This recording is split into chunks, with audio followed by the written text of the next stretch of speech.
Sorry, phone आल्यामुळे मध्येच video cut झाला. ठीक आहे, चला बघूया.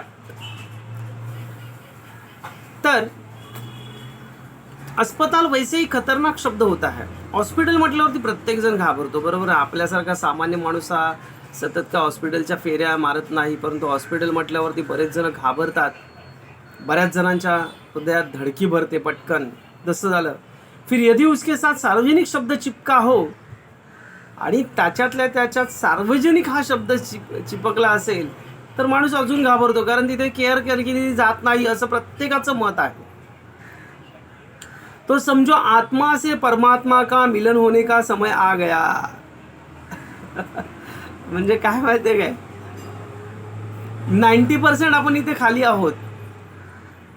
सॉरी, एक 60% आपण इथे नाही आहोत, वरती गेलेलो आहोत, आणि 40% आपण खाली आहोत.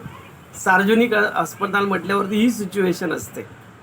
अब मुझे यूँ लगा कि मेरी टांग टूटना मात्र एक घटना है और सार्वजनिक अस्पताल में भर्ती होना दुर्घटना. मेरी टांग टूटना एक घटना है और सार्वजनिक अस्पताल में भर्ती होना एक दुर्घटना. सर्वात मोठी दुर्घटना माझ्याशी ती झालेली होती.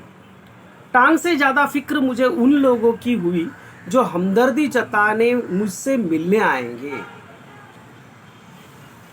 जो हमदर्दी जताने मुझसे मिलने आएंगे, ये मिलने जुलने वाले कई बार इतने अधिक आ जाते हैं और कभी कभी इतना परेशान करते हैं कि मरीज का आराम हराम हो जाता है. आता इथून धड्याला इंटरेस्ट आहे.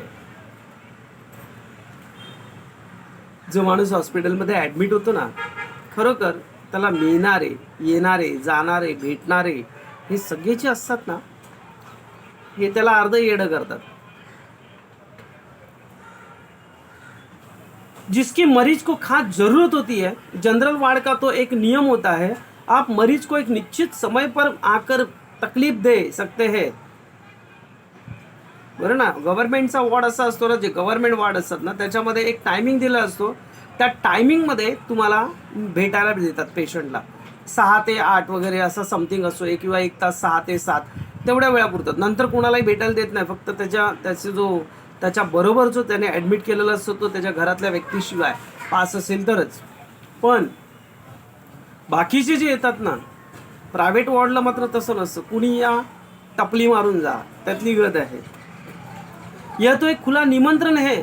मेरे परिचितों और रिश्तेदारों, मित्रों, आओ, जब चाहे आओ, जितनी चाहे देर रुको, समय का कोई बंधन नहीं है. बरोबर आहे, वेळेचं कोणालाच बंधन नसतं. जेवढा वेळ पाहिजे तेवढा वेळ बोलत राहायचं, आणि त्यात अर्ध डोकं आपलं खातात.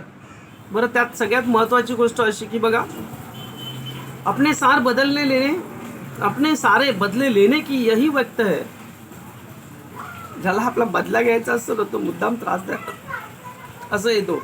या उलट अजून एक गोष्ट अशी की जेव्हा हॉस्पिटलला बघायला माणसं येतात ना, तेव्हा आपल्याला असं वाटतं की आपण अजून सिरियस आहोत.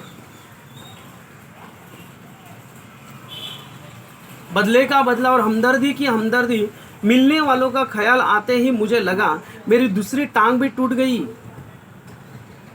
जसे जसे लोक भेटायला येत होते तसं तसं मला वाटत होतं, अरे माझी दुसरी टांग पण तुटली की काय, असं मला वाटायचं. मुझसे मिलने के लिए सबसे पहले वो लोग आए जिनकी टांग या कुछ टूटने पर मैं कभी उनसे मिलने गया था. पहिले ते लोक आले की ज्यांची टांग तुटल्यानंतर ज्यांना भेटायला मी हॉस्पिटलमध्ये गेलो होतो, ते लोक मला पहिले त्रास द्यायला आले. मानो इस दिन का ही वो इंतजार कर रहे थे. असं वाटत होतं की जणू काय ते माझ्या या क्षणाची वाटच बघत, तुझी पण टांग तुटू दे रे, मी पण कसा तुला त्रास द्यायला येतो ते बघच फक्त तू. और कब वे अपना एहसान चुकाए, उनकी हमदर्दी में यह खास बात छिपी रहती थी की देख बेटा, वक्त सब पे आता है. गप्प तर राहायचे, पण विचार करायचे की अरे माझी आज वेळ आहे, उद्या तुझी येईल, तुझी पण टांग कधीतरी तुटेल, मी पण तुला त्रास द्यायला येईल कधीतरी तुझी वेळ. आणि ती आज वेळ लेखकावर आलेली होती. मुझसे मिलने के लिए सबसे पहले वो लोग आए. दर्द के मारे एक तो मरीज को वैसे ही नींद नहीं आती है, एक तर दुखत असतं सगळं, एक तर झोप येत नाही. डॉक्टर लोक अँटीबायोटिक औषधं वगैरे देतात, त्यात झोप लागते. आणि प्रायव्हेट हॉस्पिटल म्हटल्यावरती झोप लागल्यानंतरच माणसं येतात. झोप लागल्यानंतर येतात, मग अरे झोपलाय, राहू दे राहू दे राहू दे, उठू नका त्याला. पण आपल्या बरोबर असलेला माणूस आहे ना, तो हळूच आपल्याला उठवतोच, किंवा त्यांची बडबड चालू असताना आपण उठतो. यदि थोड़ी बहुत आ भी जाए तो मिलने वाले जगा देते हैं. आणि जरी आली झोप तरी आपल्याला उठवतातच हे लोक. खासकर वो लोग जिसे सिर्फ औपचारिकता निभाने आते हैं. खास करून ते लोक ज्यांना आपली कळकळ असते ते आपल्याला उठवत नाहीत, पण खास करून अरे मी तुला भेटायला आलोय आणि तू झोपलेलास, अशा विचाराचे असतात ना. जे आपले मित्र कधी न भेटणारे असतात, ते कधीतरी वर्षातून एकदा दोनदा भेटणारे असतात, ते आले की आपल्याला या हमखास अशा पद्धतीतल्या गोष्टी आपल्याला करायला लागतात. इनकी हमदर्दी में यह खास बात छिपी रहती है कि बेटा वक्त सब पर आता है. दर्द के मारे एक तो मरीज को वैसे ही नींद आती नहीं आती. यदि थोड़े बहुत भी आ जाए तो मिलने वाले जगा देते हैं. मैंने तय किया कि आज कोई भी आए आंख नहीं खोलूंगा. मी आज विचारच करून अरे कोणी पण येऊ दे, आणि ते ऐरे गैरे नत्तू गैरे सगळे येतात आणि उठून जातात. आज काही झालं तरी डोळेच उघडायचे नाही. चुपचाप पड़ा रहूंगा. ऑफिस के बड़े बाबू आए और मुझे सोया जानकर वापस जाने के बजाय वो सोचने लगे कि यदि मैंने उन्हें नहीं देखा तो कैसा पता चलेगा कि वो मिलने आए थे. अतः उन्होंने मुझे धीरे धीरे हिलाना शुरू किया. माझ्या ऑफिस से माझे सिनियर आले, त्यांनी मला विचार ठीक आहे झोपलाय ना जाऊ दे, पण त्यांना असं वाटलं की अरे याला उठवलं नाही तर आपल्याला हा कसं समजेल की बाबा मी येऊन गेलो. आपण कसं सांगू शकतो, प्रूफ काय आहे की तू येऊन गेलेलास, प्रूफ काय आहे असं बोलू शकतो तो आपल्याला. मग आपण काय करणार त्यावेळेस, आपण काय करणार. फिर जब आंखें नहीं खुली तो उन्होंने मेरी टांग को टूटे हिस्से को जोर से दबाया. बघा किती निर्लज्ज माणसं असतात. माझ्या आग उघडत म्हणून त्यांनी थोडंसं पायावर हात ठेवला आणि असं प्रेस केलं. मला कळ आली एकदम पटकन. मैंने दर्द के मारे कुछ चिकते हुए जब आप बोली तो मुस्कुराते बोले कहिए अब दर्द कैसा है. बघा अशा प्रकारची माणसं पण असतात. दुखती रग पे हाथ रख दिया उसने. मोहल्ले वाले अभी अपनी फुर्सत से आते हैं. आपल्या गल्लीतली लोक त्यांना जेव्हा वेळ मिळतात तेव्हा येतात.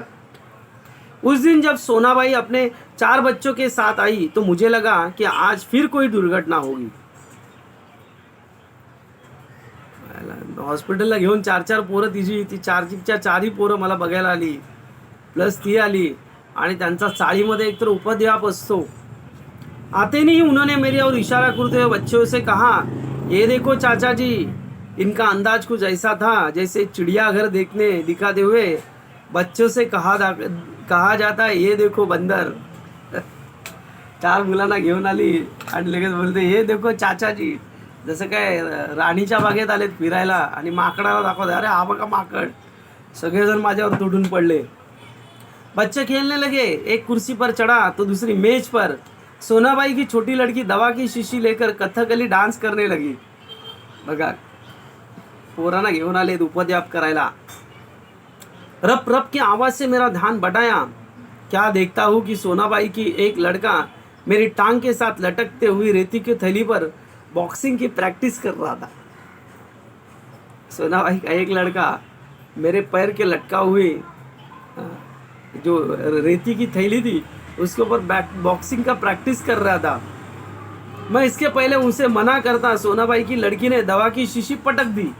त्याला काय बोलणार तोपर्यंत तिच्या हातातून ती बाटली सुटली जी कथक करत होती. झालं बघायला आलेत आणि माझं नुकसान करून गेलेत.